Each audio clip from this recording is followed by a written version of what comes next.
Bonsoir à tous. Alors on va s'inspirer de la paracha de cette semaine, pour réfléchir à un sujet qui se trouve dans la paracha de Shelach Lecha. C'est marqué dans la Torah que les Bnei Israël ils étaient à la frontière d'Israël. On est parti donc d'Égypte dans le désert, ça va, et ça faisait un an qu'on était sorti d'Égypte, et on se retrouve à la frontière d'Israël. Et là, les Béné Israël, ils ont proposé à Moshe Rabbeinu d'envoyer des explorateurs pour voir effectivement de quoi était fait la terre. Ça veut dire aussi de voir qui est-ce qui habitait la terre d'Israël. Parce que si on devait rentrer faire la guerre, évidemment, il fallait savoir où est-ce que étaient cachés les gens, comment étaient formés les gens, les armes qu'ils avaient, tout ça. Ouais. Donc ils ont pensé sincèrement envoyer des explorateurs. Et donc ils ont fait un choix, ils ont fait un tri. Ils ont trié une personne par tribu. Ça veut dire qu'ils ont fait un tri exceptionnel. Une personne par tribu. Et donc ils étaient 12. Parmi ces 12, il y avait Yehoshua ben Nun et Kalev ben Yefouné. Ça va? Et là-bas, c'est marqué qu'ils sont partis donc en Israël et ils ont vu des gens, ils ont vu des géants incroyables. Il y avait des géants en Israël. Ils ont dit on était comme des sauterelles devant eux. C'est-à-dire, imaginez-vous une sauterelle. Ouais, à un moment donné, ils sont cachés, ils sont rentrés dans une grotte, et quand ils sont sortis, ils ont vu que c'était pas une grotte, c'était une peau de grenade. Tellement c'était énorme. Et donc, qu'est-ce qui s'est passé? Ils faisaient partie de ces géants-là, c'était énorme. Et donc, ils sont revenus, ils ont dépeint la terre d'Israël comme étant une catastrophe, quoi. Ils ont dit, il y avait des géants, il y avait Amalek, il vit dans des villes fortifiées, ça va? Et on ne pourra jamais y arriver, il vaut mieux qu'on reste dans le désert. Voilà ce qu'ils ont dit. C'est ça? Mais c'est marqué dans le texte, Vayelchou Vayavo. Alors qu'ils étaient déjà partis, c'est marqué, après ils sont revenus, mais c'est marqué, ils ne sont pas venus, il n'y a pas marqué ils sont revenus. Il y a marqué ils sont partis, ils sont revenus. Et là, l'Agmara, elle relève ça, dans l'Agmara, dans Sota, et elle dit, c'est bizarre qu'on ait dit qu'ils ont été et revenus alors qu'ils étaient déjà partis. Il fallait dire qu'ils sont revenus. L'Agma dit, tu sais quoi? Ils sont revenus comme ils sont partis. Ça veut dire que ce qu'ils ont dit, c'est ce qu'ils avaient envie de dire avant de partir. Ça veut dire que quelqu'un qui n'a pas envie, il va chercher des arguments qui vont justifier, en fait, ce qu'il n'a pas envie. Vous avez compris? Ou le contraire. Par exemple, vous allez demander à quelqu'un, tiens, j'ai peur de quelque chose, j'ai peur de quelqu'un, j'ai peur d'un endroit. Tu peux aller voir, je t'en prie, tu peux aller voir. Qu'est-ce qu'il va voir? Qu'est-ce qu'il va chercher à voir? Mais il va chercher à voir ce qui pourrait me faire peur. Vous avez compris pas? Ou alors il dit, tiens, il paraît que le truc il est super et machin, bon super, moi qu'est-ce que je sais pas, mais va voir, il paraît que c'est super. Donc qu'est-ce qu'il va aller voir? Mais il va aller chercher à voir ce qui est super. Ça va? Ça veut dire qu'on va voir ce qu'on désire. Et ça peut être dangereux. Parce qu'on a déjà fait des choix de désir. Quand c'est marqué Vayechu Vayavou, ça veut dire qu'ils sont partis dans l'idée de ne pas rentrer en Israël. Alors ils ont essayé de chercher des arguments qui vont justifier le fait de ne pas rentrer. Ça va? Ça veut dire que quand tu fais des choix dans ta vie, il faut faire attention de savoir est-ce que vraiment tu le fais de façon objective, ton regard, il est sans intérêt personnel, sans parti pris, sans rien du tout, ou bien il est déjà investi d'un intérêt personnel, et c'est ce que tu vas essayer de voir, c'est-à-dire ce que tu désires. Vous avez compris ça? C'est marqué dans le Kriyat Shema, qu'on lit tous les jours. C'est marqué « Lo taturu achare levavchem ve'achare einechem ». « Lo taturu », ça veut dire « Ne vous détournez pas après votre cœur et après vos yeux ». Ben normalement, il aurait fallu dire le contraire. Il fallait dire ne vous détournez pas après vos yeux qui vont voir et votre cœur qui va ressentir ce que vous avez vu. Non? C'est marqué l'inverse. Tu sais pourquoi c'est marqué l'inverse? Parce que tu vas aller chercher à voir ce que tu désires. Et ça, c'est l'otatoru. Il ne faut pas rentrer là-dedans. Il ne faut pas essayer de chercher, il ne faut pas avoir des désirs ou des réponses ou des solutions ou des je ne sais pas quoi avant même d'avoir réfléchi. Ça veut dire que normalement, il faudrait que tu sois capable intellectuellement de maîtriser ton cœur. Mais pas que ton cœur, il va dicter ce que tu dois penser. Vous avez compris? J'ai pas envie d'y aller. Alors mon cœur, il va dicter à mon cerveau, tiens, cherche-moi où ça va justifier ce que j'ai pas envie. Vous avez compris comment ça marche, ça? Ça veut dire que tu vas croire que la réalité, elle est ce que tu penses, alors qu'en vérité, c'est pas vrai. Je vous donne un exemple, vous allez comprendre. C'est marqué que quand ils sont revenus, ils ont osé dire, vous savez, cette terre, elle consomme ses habitants. C'est-à-dire quoi? Il dit, ben, on voyait des gens ils enterraient des gens tous les jours. Ça va? Je ne sais pas ce qu'il y avait là-bas, hein. Il y avait, je sais pas, il y avait des virus ou des maladies, tous les jours, ils enterraient des morts, ils enterraient des morts, ils enterraient des morts. Rachid il rapporte la Gemara qui dit, mais comment ça se fait qu'ils ont dit cette terre, elle consomme ses habitants, plutôt que de dire, bah grâce à Dieu, tu vois, on a pu explorer la terre sans être dérangé, ils enterraient des morts tous les jours. Tu peux voir catastrophique, et la même image, tu peux la traduire positive. La même. Tu dis d'enterrer des morts tous les jours. C'est quoi ce pays de fou là? Où tu peux dire, tu sais quoi, on a eu aucun souci, ni dérangé, ni quoi que ce soit. On a pu explorer la terre sans être dérangé. Ils étaient occupés à enterrer des morts tous les jours. Comment tu lis? Comment tu vois? Ben, ça dépend comment tu as envie. Quand t'as pas envie d'y aller, tu vas dire, tu te rends compte, cette terre de fou là, ils enterrent des morts tous les jours. Et quand tu as envie d'y aller, tu dis, heureusement ils étaient en train d'enterrer des morts, on a pu explorer la terre. Ça veut dire que tu peux souffrir d'une réalité ou tu peux être heureux d'une réalité. La traduction que tu fais de la réalité dépend de ton cœur.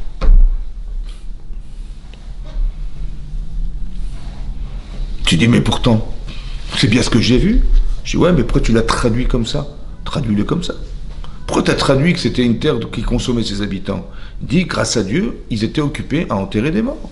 Tu vois? Mais c'est la même image, hein. C'est juste la traduction de l'image. Mais elle dépend de quoi la traduction? Elle dépend en vérité, est-ce que c'est ton cœur qui dicte tes pensées ou c'est ta pensée qui dicte ton cœur? C'est qui pense ici? Tu dis, mais attends, je suis pas fou, j'ai volé ce que j'ai vu, on a tous vu la même image. J'ai compris, mais comment tu l'as intellectualisé? Ben, ça dépend, si c'est ton cœur qui parle ou si c'est ta tête qui parle. C'est toi qui décides. Vous avez compris ça? C'est-à-dire que la même réalité, elle peut se traduire de deux façons. Et toi, tu es sûr que c'est contre toi. Alors qu'en vérité, elle était avec toi. Vous avez compris? Quand on dit dans la Gemara, Gamzul et Tova, c'est aussi pour le bien, aussi pour le bien. C'est-à-dire que tel que tu le vois, tu pourrais dire c'est pour le mal. Mais ce que tu vois en vérité, ça peut être aussi pour le bien. Ça dépend comment tu le réfléchis. C'est-à-dire que si tu n'as pas des mounas, alors tu dis, bah, c'était contre moi. Et si tu es ma'amin, tu croyant, tu sais qu'Hachem, il va jamais te faire une crasse. Donc essaie de regarder autrement. Essaie de regarder comme quelqu'un qui aurait voulu te rendre service. Et pas comme quelqu'un qui voulait te faire mettre des bâtons dans tes roues. Ça va? Cette lecture, elle est très importante parce qu'elle va complètement modifier notre façon de vivre. Il y a des gens qui sont angoissés, il y a des gens qui sont heureux. Pourtant, on vit toute la même vie. Ouais.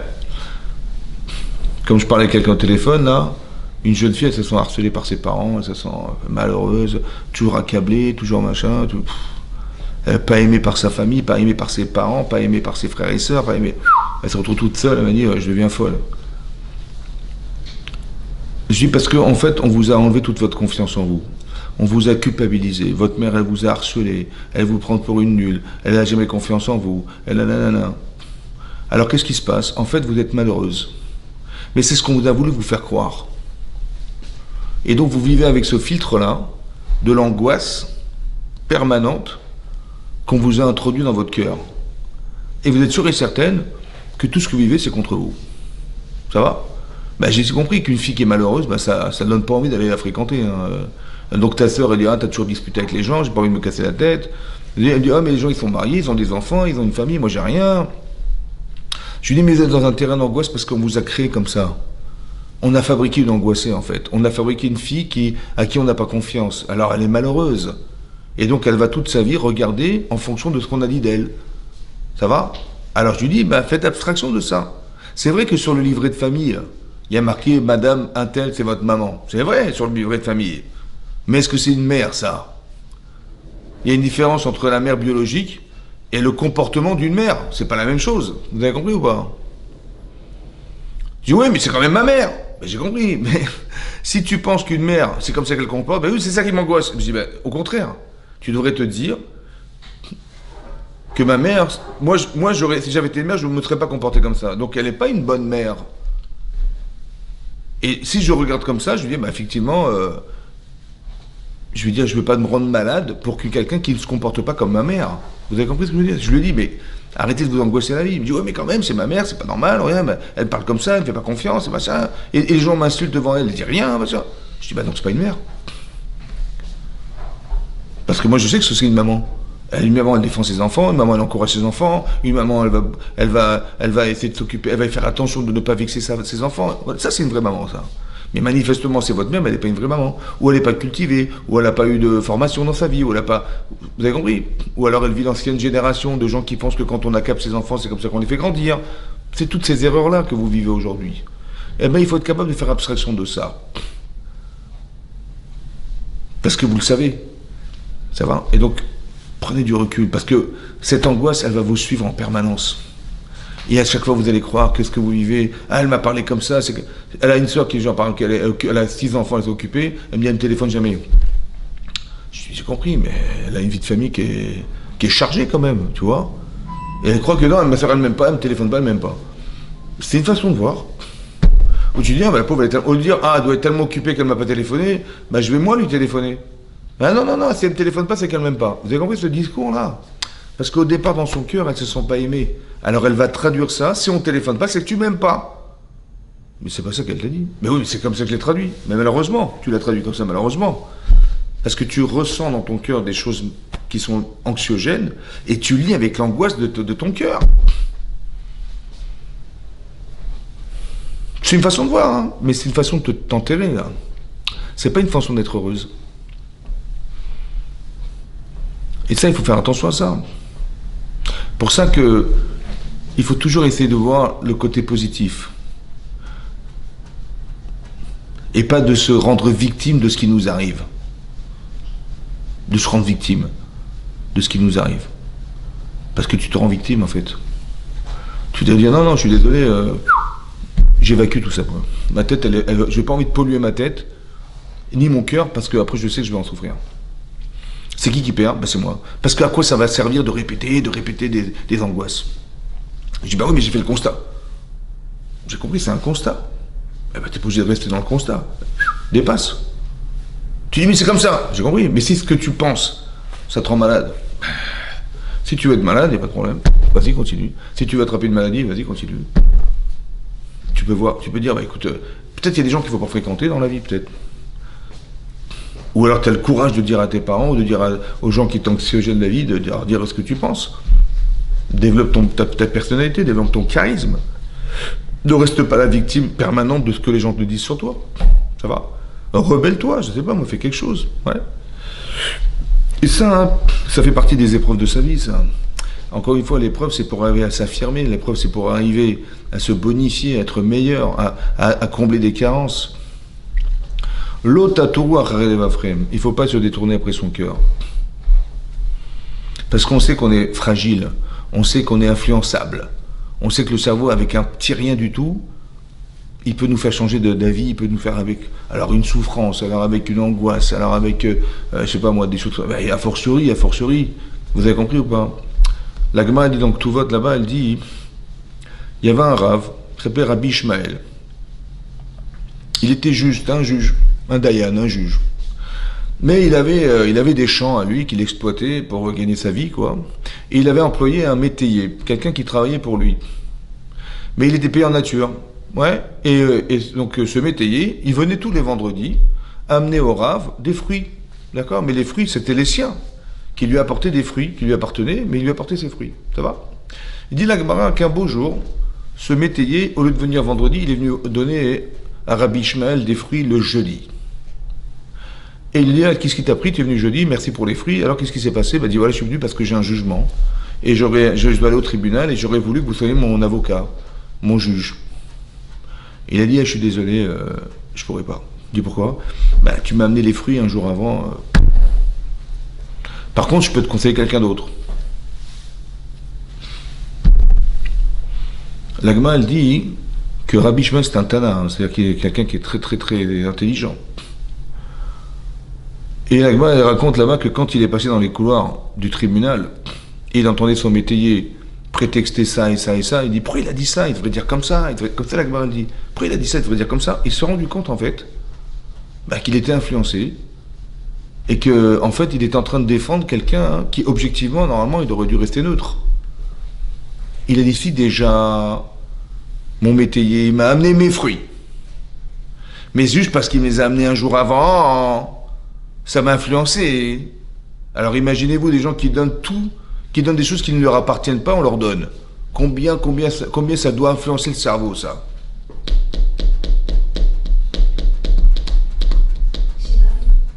Alors je vais vous le dire en anglais. Il a dit comme ça, si déjà Rabbi Ishmael, il a reçu des fruits que lui a amené son métayer, mais c'est les siens. C'était les siens, ouais. Il lui a amené des fruits qu'il a récoltés, le métayer, de son champ à lui. Il lui a apporté ses propres fruits. Mais au lieu de les amener comme d'habitude vendredi, il les a amenés jeudi, un jour avant. Il dit pour le fait d'avoir devancé sa venue d'un jour, c'est ça qui lui a permis. Il a dit, ah mais il m'a rendu service, il m'a fait du bien. Vous avez compris? Ça, cette influence minimale, elle a influencé Rabbi Ishmael pour lui donner pour le faire voir subjectivement une vision différente de la raison qu'il avait de voir son métayer selon ce qu'il argumentait. Vous avez compris? Une influence bidon. La Gemara dit qu'une fois il y a quelqu'un, il est arrivé sur une barque et le type qui était sur la rive, il tend la main au rave et le rave il sort de la barque, il le tire de la barque, il le fait monter sur la rive. Il dit qu'est-ce qui se passe? Il dit voilà j'ai un jugement. Il dit je peux te donner, je peux pas te. Pourquoi? Tu m'as tendu la main, tu m'as sorti de la barque. Mais vous savez de qui on parle là? On parle de Tanaïm, des gens qui sont des génies. Ça veut dire qu'avec un petit rien du tout, tu peux influencer un cerveau. Avec rien. Il tend la main et il sort de... Ça veut dire que les influences extérieures, elles sont fortes. Et le problème, c'est comment on fait pour s'en sortir. Parce qu'on est sous influence permanente. Mais permanente. Alors comment tu peux être certain et certaine de pouvoir juger objectivement? On a des critères dans la tête, on a des valeurs dans la tête, on a... Vous avez compris?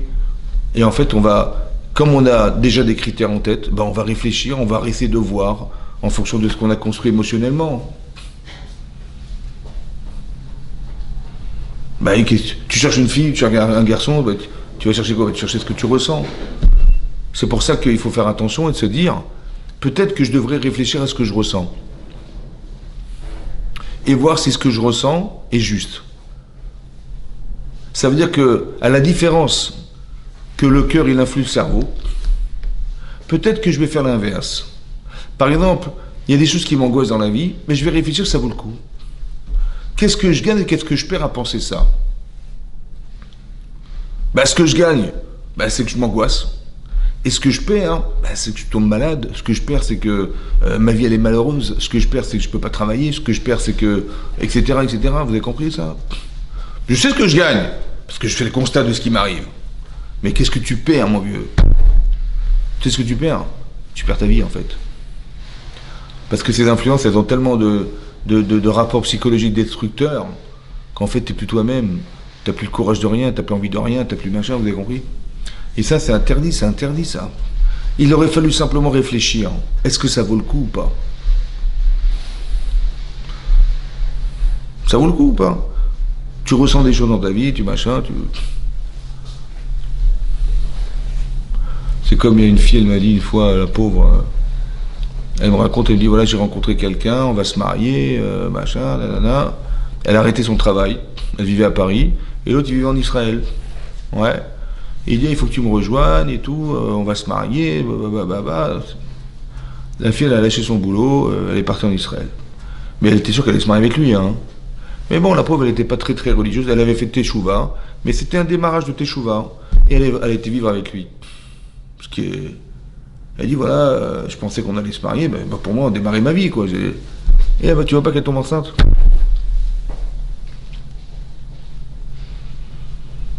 Et elle me dit je suis tombée enceinte, elle m'appelle, elle me dit vous savez quoi? Je lui dis quoi?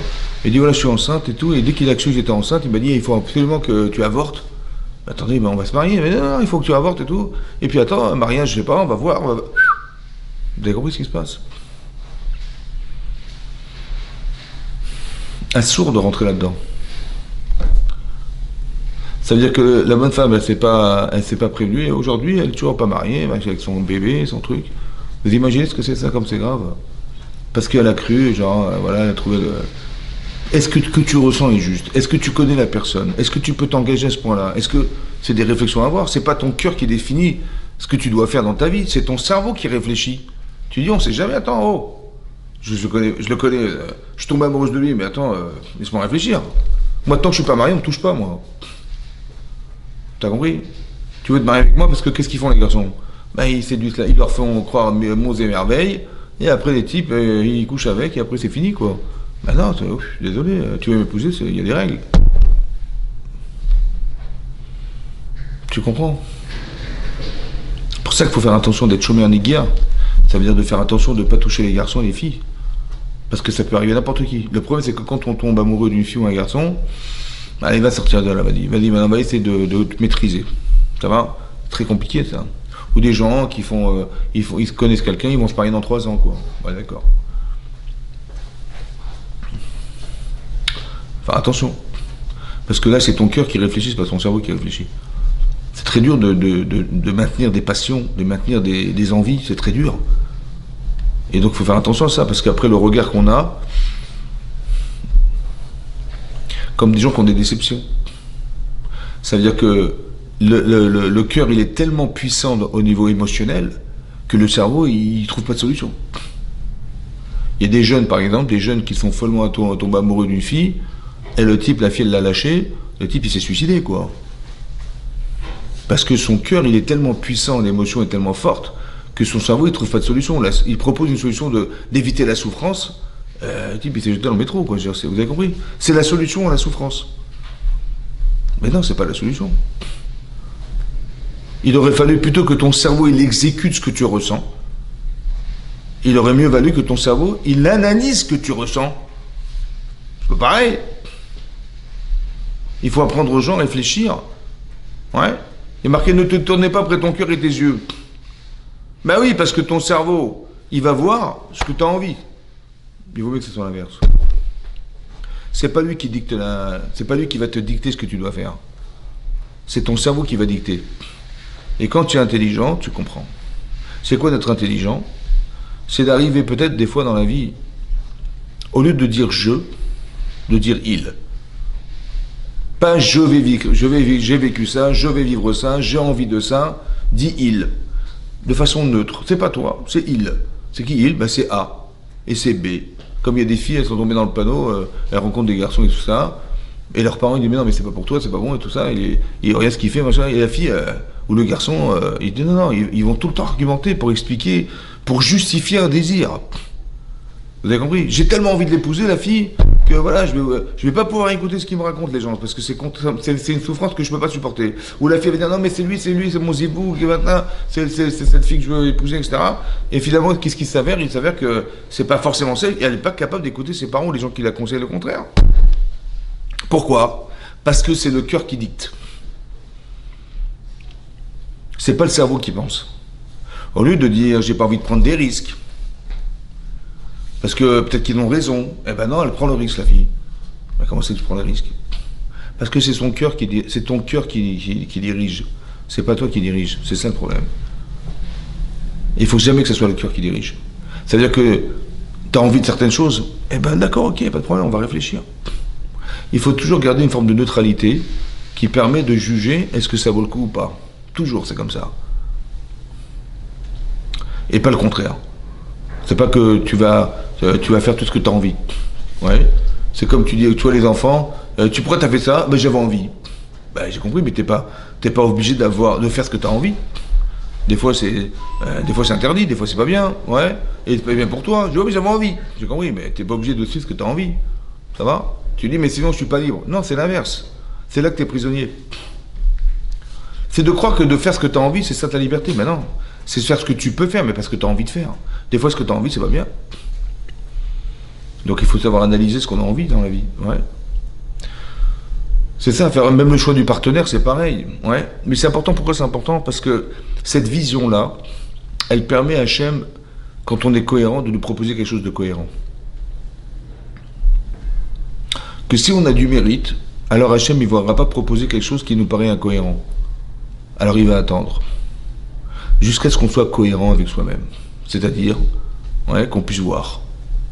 Comme je vous avais dit une fois, hein, que quand Avram il s'est séparé de Lot, oui, là-bas c'est marqué, il paraît Nam et Alaï. À la suite du fait que les bergers de Lot, ils allaient carrément envoyer leurs troupeaux dans les champs des gens, des étrangers, et que c'était des voleurs. Alors les bergers d'Abraham, ils ont dit, écoutez, je suis désolé, vous êtes des voleurs. Ils ont dit, mais non, on n'est pas des voleurs, puisque la terre, elle a été promise à Abraham Avinu, et que le seul descendant d'Abraham, qui est vieux, qui n'a pas d'enfant, c'est Lot. Et Lot, il m'a dit, allez-y, bravo, allez-y, faites peut-être, c'est déjà ma terre. Tu vois, voilà ce qu'il a pensé. Mais c'est du vol, parce que pour l'instant, elle n'a pas été donnée à Abraham Avinu. Maintenant, Abraham, il n'arrive pas à convaincre son neveu, qui était son beau-frère, il n'arrive pas à le convaincre. Qu'est-ce qui se passe? Il dit, écoute, Eparedna mais Alaï, sépare-toi de moi. Si tu vas à droite, j'irai à droite, à gauche, et si tu vas à gauche, j'irai à droite. Ça va? Mais non, j'ai pas compris un truc. Pourquoi Abraham, il a besoin de demander à Lot où tu vas? Où tu veux, toi. Il dit, où tu vas? Tu vas à droite? Bon, j'irai à gauche. Et tu vas à gauche? J'irai à droite. Non, tu vas où tu veux. Et surtout que quoi? Depuis quand la destination d'Abraham, elle est censée être le contraire de ce que l'autre va lui dire? C'est bizarre quand même, non? Il dit où tu vas? À droite? Je vais à gauche. Mais non, va même à droite toi aussi. Il va à 300 km à droite. Non, je vais faire le contraire de ce que tu vas me dire. Pourquoi Abraham, il est obligé de faire le contraire de ce que l'autre lui dit? Bizarre, non? Depuis quand la destination d'Abraham, elle dépend du contraire de ce que va lui proposer son neveu l'autre? Pourquoi? Dis-moi, on se sépare et puis vaille que vaille, tu te retrouves où tu veux. Ouais? Vous savez ce qui est marqué là-bas? Quelqu'un qui est tordu dans sa vie. Tu lui demandes où tu vas? Il dit je vais à droite. C'est sûr qu'il faut aller à gauche. Tu as compris? Tu vas à gauche? C'est sûr qu'il faut aller à droite. Parce qu'un type qui est tordu, il va toujours te proposer un truc tordu. Alors si tu sais pas où aller, demande-lui exactement où il va lui, c'est sûr qu'il faut faire le contraire. Vous avez compris ça?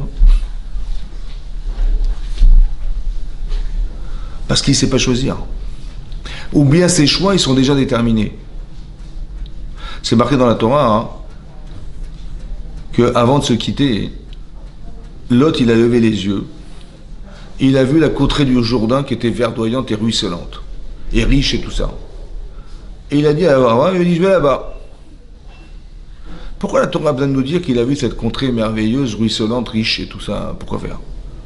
Pour dire qu'en vérité, il a été là-bas parce que son cœur, il a fait le choix de voir ce qu'il avait envie de voir. Il cherchait où c'était riche, où il y avait de l'argent, où il y avait, je sais pas moi, où il y avait, voilà ce qu'il voulait voir. Et il a cherché à voir ce qu'il ressentait. Il dit, où est-ce que j'ai envie d'un truc, je ne sais pas où ça se trouve, je cherche, tu vois.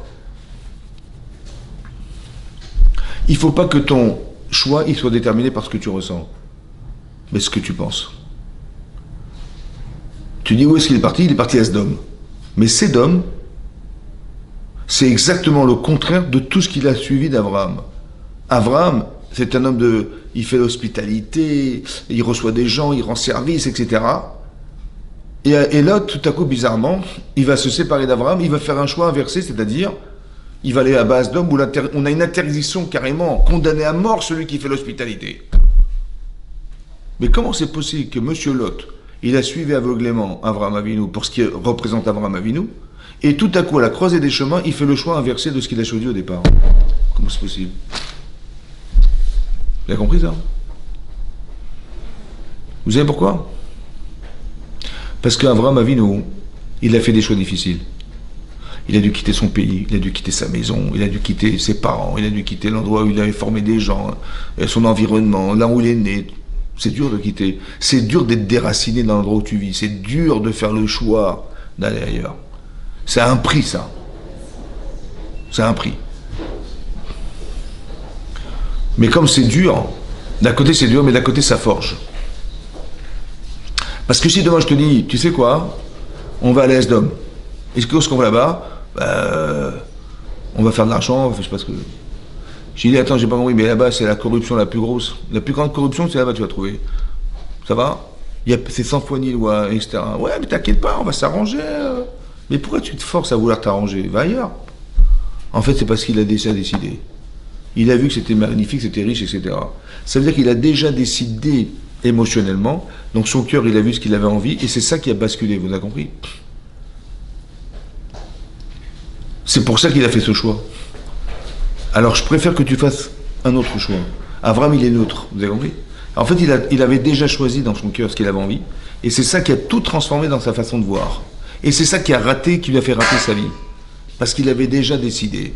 Il avait déjà décidé quelque chose qui était faux de départ. Et après, intellectuellement, il va argumenter son choix. Il dit, t'inquiète pas, on va s'arranger, on va se machin. J'ai compris, mais tu vas à Sdom, comment c'est possible? En vérité, parce que quand il a suivi Abraham, il a suivi parce que c'est une star, Abraham Avinu. Mais Abraham Avinu, il a fait un sacrifice de vie. Il dit, attends, j'ai pas quitté mes parents pour aller à Sdom, j'ai pas quitté l'endroit où je suis né pour aller à Sdom, j'ai pas quitté non plus. Tu comprends? Quand tu as souffert de faire des choix dans ta vie, ça a forcément donné un baromètre important dans ta tête qui te fait faire et te fait dire, je vais quand même pas échanger ça contre ça. J'ai quand même pas sacrifié tellement de choses dans ma vie pour le remplacer par une chose pareille que d'aller à Sodome. Vous avez compris ou pas? C'est-à-dire que la souffrance d'un choix a permis de cristalliser chez la personne des valeurs qui font que maintenant, quand on soit opposé à autre chose, il n'y a pas photo, je ne me permettrai même pas d'imaginer que je vais remplacer ça par ça. Ce que n'a pas fait l'autre, parce qu'il a suivi Abraham. Il n'a pas souffert de ce qu'a dû choisir Abraham. Alors, ça ne lui a rien coûté de partir. Mais Abraham, ça lui a coûté de partir. Vous avez compris? Pour ça que c'est des choses qu'il faut avoir en tête déjà, ça. C'est important, ça. Quand on fait des choix dans sa vie, il faut d'abord savoir, est-ce que je réfléchis à mes désirs? Et quand je suis clair là-dedans, je suis objectif, alors ce qui va m'arriver, je peux le voir de façon positive. Et pas le traduire de façon comme j'aurais voulu envie de voir. Vous avez compris? Parce que si tu es angoissé, tu vas avoir des angoisses. Si tu veux voir positive, tu verras des choses positives. Mais c'est la même image. La même image. Tu peux l'avoir comme ça, comme ça. Tu dis, mais pourtant, je suis pas folle, je suis pas fou, j'ai compris, mais c'est ton interprétation émotionnelle qui va traduire l'image. On peut voir la même chose. Et l'autre dit, ah, je suis content, l'autre dit, ah, je suis malheureux. Je suis content qu'ils aient pu, ils étaient occupés à enterrer des morts. En Israël, on a pu explorer la terre sans être dérangé. Heureusement qu'ils étaient occupés à enterrer des morts. Où tu me dis, mais c'est quoi cette terre de fou? Il enterre des morts tous les jours. C'est-à-dire que c'est la même image. Mais tu peux la lire comme un angoissé, ou tu peux la lire comme quelqu'un qui avait envie de réussir à ton entreprise personnelle. Vous avez compris? Chazak ou Baruch.